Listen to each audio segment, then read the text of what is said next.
Dumb and Dumberer is a 2003 comedy, so-called comedy film that is a prequel to Dumb and Dumber. Because Dumb and Dumber needed a fucking prequel. This movie is directed by Troy Miller. And the plot is pretty much what the subtitle of the film is. When Harry met Lloyd while they're in high school, and we see how they meet each other, and they get put into a special needs class that is actually a scam. It's a fraud. It's these two characters played by Eugene Levy and Sherry O'Terry. They are running a scam to try to steal money from the school. Obviously, Harry and Lloyd don't know anything about it. So it's really up to Rachel Nichols' character, who is going undercover to figure it all out.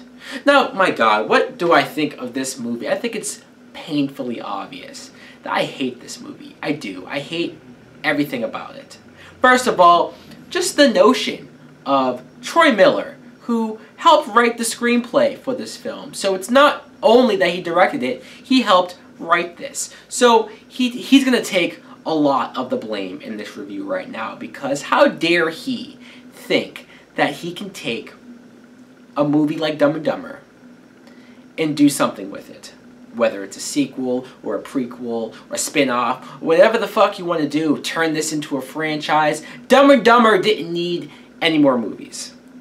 Especially if it's not involving the Farrelly brothers or Jim Carrey and Jeff Daniels. My God, I can't fathom why anybody would think that me, somebody who loves the original Dumb and Dumber, would care enough to see a prequel of how these two fucking guys met. I couldn't give any less of a shit how these guys met.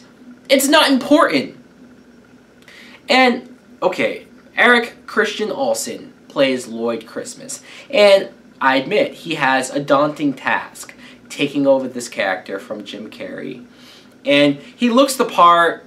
He does try to put his all into it. I can't really blame him. I don't even blame Derek Richardson, who plays Harry. I don't blame these two guys. It's not their fault.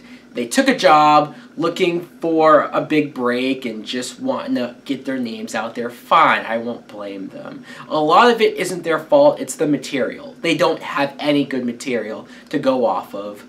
So you more or less just sit there, at least I was sitting there, thinking, this is dreadful.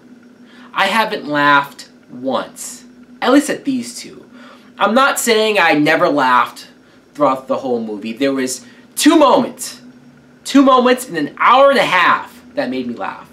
It was the dinner scene when Harry goes over Rachel Nichols' house and her mother is making dinner, and she asks Harry if she liked her rolls. And he said, sure, I like a woman with a little bit of meat on her. I don't know, that got a chuckle out of me.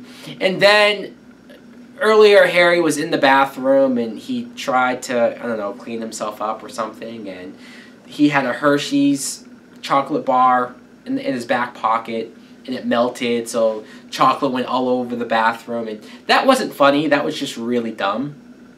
But Bob Saget, who plays Rachel Nichols' father, when he walks into the bathroom and he freaks out and is yelling because he thinks it's shit all over the walls, and him freaking out made me laugh hard. I'll admit, that was the one moment where I had a good laugh. But that was because it's Bob Saget.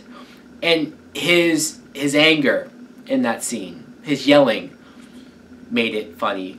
Of course, though, what do? They take a joke like that was funny, and they try to do it again at the end of the movie. Pathetic.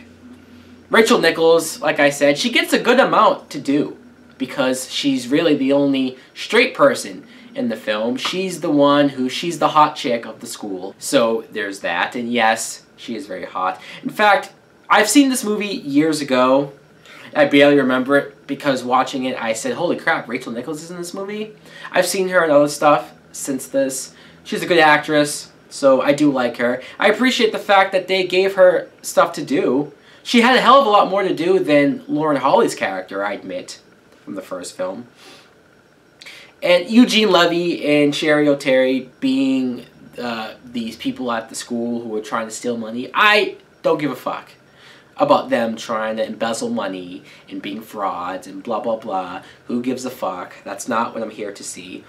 Another surprise was that Shia LaBeouf was one of the kids in the special needs class. Again, it's one of those situations where rewatching a film and you're like, wow, that person is here. Why? I don't know. But they are. So, again, I really don't feel like talking anymore about this film. I didn't enjoy watching it. I might have gotten one good laugh, but come on, an hour and a half? And then also, compared to the original, that is one of, if not my favorite comedy film, this is a disgrace. This should have nothing to do, nowhere near my original Dumb and Dumber film. Fuck this movie. Fuck Dumb and Dumberer, because I don't give a fuck how Harry met Lloyd, or Lloyd met Harry, how Lloyd chipped his tooth. I just don't give a flying fuck. Anyways, guys, let me know in the comments below if you saw this piece of shit movie as well. How much do you think it sucks? Thanks for watching. Like and subscribe. Later.